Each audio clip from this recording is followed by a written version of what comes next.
정청래 대표와 하정 후보가 부산 유세 현장에서 한 초등학생에게 오빠라고 해봐요 라고 반복적으로 요청합니다. 아이의 반응은 명확합니다. 주저합니다. 망설입니다. 그리고 결국 작은 목소리로 말합니다. 그 순간 주변은 웃습니다. 이 장면은 영상으로 확산됩니다. 여기까지는 사실입니다. 이 사건의 핵심은 무엇을 말했느냐가 아니라 어떤 상황에서 말했느냐입니다. 이걸 성희롱이라고 볼 수 있을까요? 법적으로 보겠습니다. 성희롱이 성립하려면 성적 의도 또는 성적 맥락이 필요합니다. 그리고 아동복지법은 아동에게 정서적 불편을 주는 행위를 제한합니다. 이 사건에 적용하면 성희롱으로 확정하기는 어렵습니다. 성적 의도가 명확하지 않기 때문입니다. 하지만 동시에 아동에게 반복적으로 특정 호칭을 강요하는 행위는 정서적 압박을 유발할 가능성이 있습니다. 결론은 명확합니다. 범죄로 단정하기는 과도하지만 문제없는 행동이라고 보기도 어렵습니다. 핵심은 단어가 아닙니다. 오빠라는 표현 자체가 아니라 그 상황의 구조입니다. 성인 정치인 2명, 카메라, 주변 시선, 그리고 한 명의 어린아이. 이건 선택이 아니라 압박에 가까운 상황입니다. 아이의 망설임은 이미 신호였습니다. 그럼에도 요청은 반복됩니다. 이 순간부터 이 행동은 단순한 농담이 아니라 권력관계 속 상호작용으로 바뀝니다. 문제의 본질은 여기 있습니다. 야당은 이 사건을 아동 성희롱이라고 규정합니다.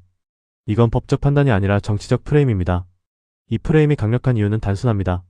아동, 성, 권력. 이 세 가지가 결합되면 논쟁은 사실이 아니라 감정으로 이동합니다. 그리고 이 순간 사건은 해석이 아니라 도덕성 문제로 확장됩니다. 중요한 건 이겁니다. 이 프레임이 과장일 수는 있지만 완전히 근거 없는 공격은 아니라는 점입니다. 행동 자체에 취약점이 있었기 때문에 프레임이 작동한 겁니다. 이 사건의 본질은 의도가 아닙니다. 감각입니다. 정치인에게 필요한 건 말을 잘하는 능력이 아니라 어떤 상황이 위험한지 즉각 판단하는 능력입니다. 특히 아동, 젠더, 카메라가 있는 상황에서는 더욱 그렇습니다. 이 사건에서는 그 감각이 작동하지 않았습니다. 반복 요청, 주변의 제재 없음, 현장 통제 실패. 이건 개인의 실수이면서 동시에 그 실수가 반복될 수 있는 구조 위에서 발생한 사건입니다. 이 사건이 커진 이유는 명확합니다. 영상이 있다, 아동이 등장한다, 선거 기간이다.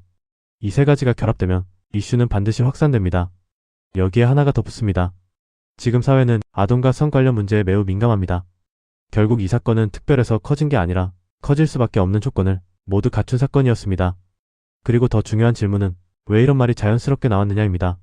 오빠라고 해봐요. 이 한 문장에는 단순한 농담 이상의 구조가 들어있습니다. 첫 번째는 낯선 관계를 빠르게 가깝게 보이게 만들려는 욕구입니다. 선거 현장에서 정치인은 짧은 시간 안에 친밀한 장면을 만들어야 합니다. 그때 가장 빠르게 관계를 설정하는 도구가 바로 호칭입니다. 두 번째는 위계의 무의식입니다. 성인, 그것도 공적 권력을 가진 사람이 아이에게 특정 표현을 요구하는 순간 그건 선택이 아니라 압력으로 작동합니다. 세 번째는 감각의 둔화입니다. 카메라와 현장 분위기 속에서 행동의 기준이 적절함이 아니라 분위기 유지로 이동하는 순간 경계는 쉽게 무너집니다. 이 세 가지가 겹치면 문제는 의도 없이도 발생합니다. 그리고 바로 이 지점 때문에 이 사건은 크게 번질 수밖에 없습니다. 지금 사회는 아동, 성, 권력에 대해 과거보다 훨씬 높은 기준을 요구합니다.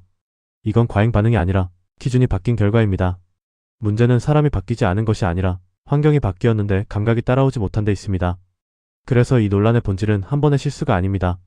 낯선 관계를 억지로 가깝게 만드는 방식, 권력 차이를 고려하지 않는 상호작용, 현장에서 작동하지 않는 제지 구조. 이게 유지되는 한 같은 장면은 반복됩니다. 결국 우리가 봐야 할 건 하나입니다. 이 행동을 만든 감각이 지금 기준에 맞게 업데이트되고 있는가? 그게 바뀌지 않는다면 이 논란은 끝난 게 아니라 다음 장면을 준비하고 있는 상태입니다.